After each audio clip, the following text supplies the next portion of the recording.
En Totus Podcast encontrarás contenido de diversa índole que seguro te va a proporcionar esos minutos de entretenimiento que nunca están de más.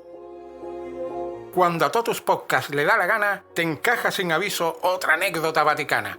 Y justo eso es lo que va a suceder en este programa. Hola, José. Buenas, Antonio. Cuando vi el título de este guión pensé que podía ser sobre cualquier otra cosa antes que otra anécdota vaticana. Luego recapacité y la verdad, teniendo en cuenta los detalles que nos has venido contando sobre las curiosidades de los papados, pues tiene todo el sentido. Es que desde los últimos años del siglo IX y hasta mediados del siglo X emergió un nuevo tipo de poder en el universo pontificio. Un periodo que se conocería como la Edad Oscura. O mejor en latín, que nos gusta más, Saeculum Obscurum. Un periodo especialmente lamentable para la historia de la Iglesia Católica porque vio cómo el trono de San Pedro se impregnaba de corrupción y de lujuria. La autoridad papal estuvo a punto de perder su autoridad moral por culpa del cachondeo que se habían montado unos cuantos. Tanto es así que este periodo se ganó el apodo de pornocracia.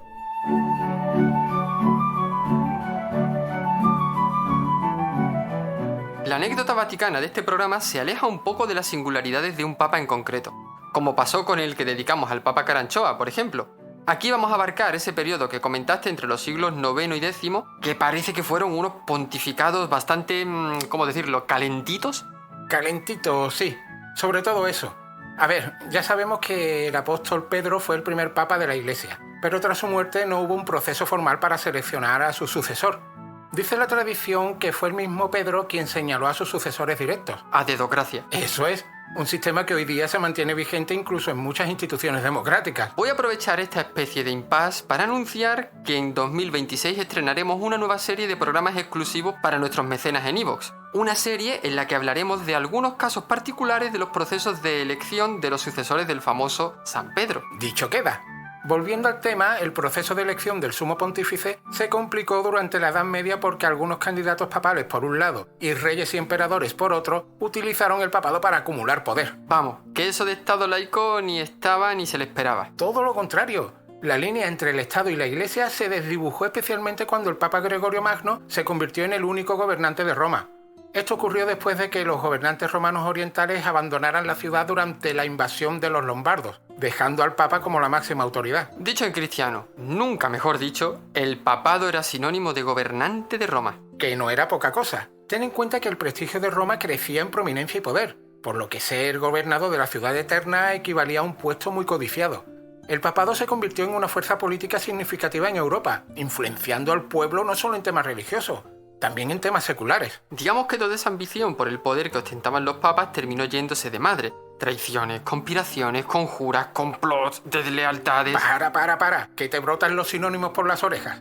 Y tienes razón, tanto fue el cántaro a la fuente que se acabó rompiendo de la manera más deplorable que te puedes imaginar. El caso es que entre los siglos IX y X, el tema vaticano fue un auténtico carajal, o una verdadera bacanal, que por eso se le conoce también como pornocracia. Exacto, compañero. Llegados a ese periodo se abre una etapa de, digámoslo suavemente, de infortunios para la Iglesia Católica. Durante este periodo la influencia de poderosas familias romanas, especialmente la de Teofilacto y las mujeres de su familia, como Teodora y Marozia, dominaron el papado contribuyendo a la decadencia y corrupción que caracterizó esta época. A ver, por orden. Tienes razón, que se me va la pinza. Vamos por el principio. Acabo de mencionar a Teofilacto, que es el que da inicio a esta fase del universo vaticano. Este hombre era el conde de Tusculum. Por cierto, Tusculum no significa Tusculos, aunque nos sugiera esta traducción. El nombre de esta ciudad se debe a un río llamado Tuscus Amnis, que bajaba por el monte Túscolo, que se situaba a unos 40 kilómetros de la actual ciudad del Vaticano. Sigue, Antonio. El conde de Tusculum, este tal Teofilacto, tuvo su protagonismo cuando se destronó al antipapa Cristóbal, allá por los primeros años del siglo X. Sobre este caso mencionaste algunas cosas en el programa que dedicamos a los antipapas. Recuerdo que después de este Cristóbal eligieron al papa Sergio III. Buena memoria. Fíjate hasta dónde llegó la mano de Teofilacto, que se rumoreaba que estuvo implicado en el asesinato del antipapa Cristóbal mientras este estaba encarcelado.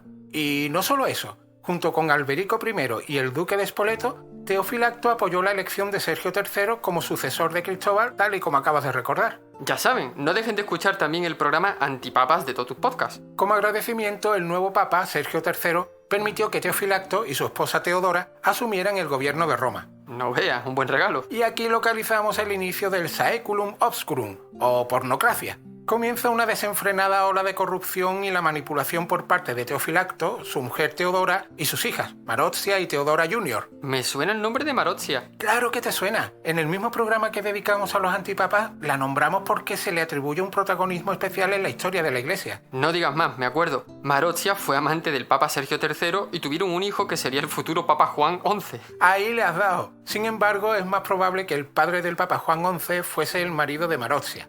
Fíjate hasta dónde llegó la influencia y el control por parte de la familia de Marozia sobre el papado, que los 11 papas que sucedieron a Sergio III, desde Juan X hasta León VII, fueron respaldados o pertenecieron a la familia de Marozia.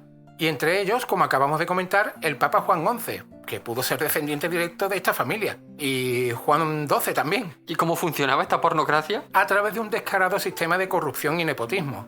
Este sistema es más evidente gracias a otro hijo de Marozia, Alberico II, que se autoproclamó príncipe de los romanos y se encargó de tener atados en corto a los papas de su tiempo. Él procuraba que los pontificados fueran breves y, te digo más, hasta insignificantes. ¿Qué fuentes históricas tenemos para recrearnos en lo que sucedió en este periodo pornocrático? La mayor parte de lo que se sabe sobre el Saeculum Obscurum proviene de los relatos del obispo Liutprando de Cremona.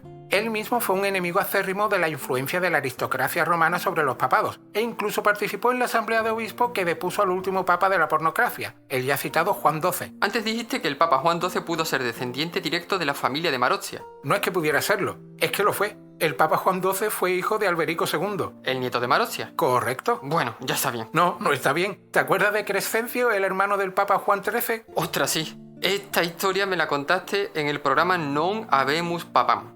Crescencio se cabreó porque eligieron como sucesor de su hermano a uno que no le caía bien. Pues toda esa gente pertenecía a la familia de Marozia.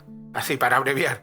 Los historiadores papales suelen describir a los pontífices de esta etapa como corruptos e ineptos.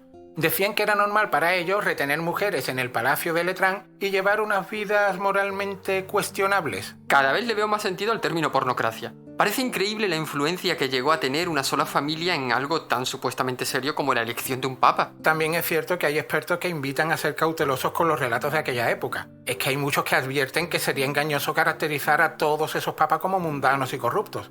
Más que nada porque hay documentos que demuestran que algunos de esos papas fueron diplomáticos bastante competentes en tiempos difíciles y hasta peligrosos. Entonces, por todo lo que has comentado hasta ahora, eso de la pornocracia se debe más a la manera en que muchos papas fueron elegidos por culpa de los caprichos del conde de Tusculum, el señor Teofilacto, que encontró una manera de medrar en los papados, y también por culpa de su señora, Marozia. Me llama mucho la atención la influencia que tuvieron las mujeres de esa familia en los asuntos de la iglesia, como la ya citada Marozia y su madre Teodora. Eso es, todos los miembros de esa familia tusculana, hombres y mujeres, manipularon la sucesión papal en beneficio propio.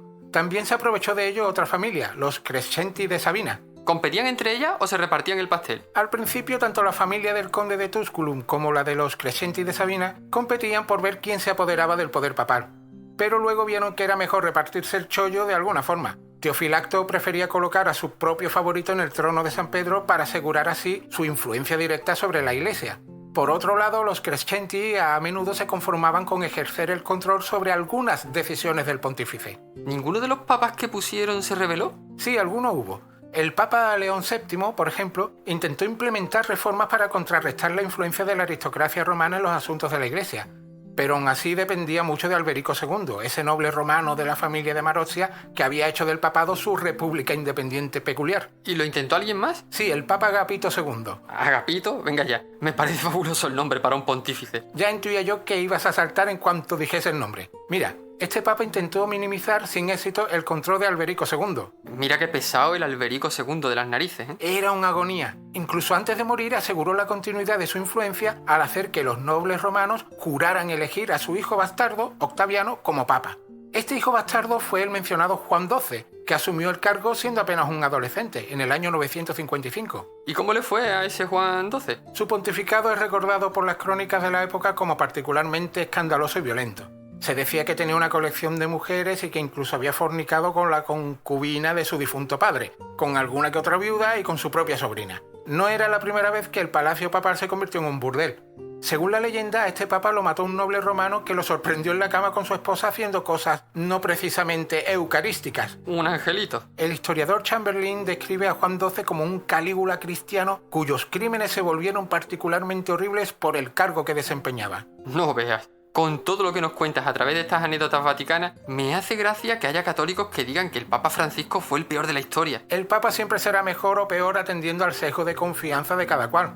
Posmodernismo lo llaman. ¿Cuándo surge lo de llamar a este periodo como el Saeculum Obscurum? Eso fue cosa del cardenal e historiador eclesiástico italiano César Baronio. En su obra Annales Ecclesiastici del siglo XVI se quedó a gusto describiendo esta época.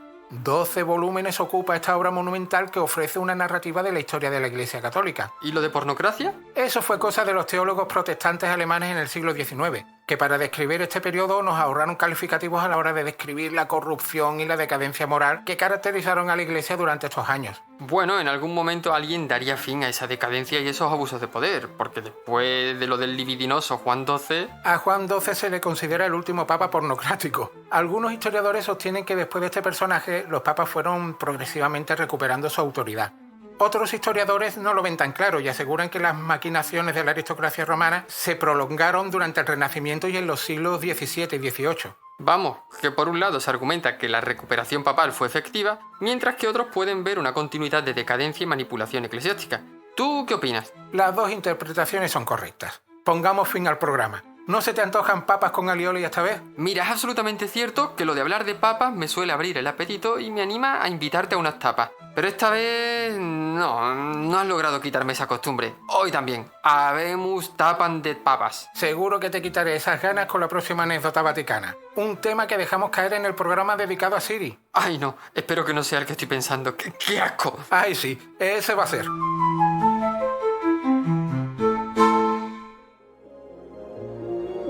Gracias por escuchar y apoyar Totus Podcast.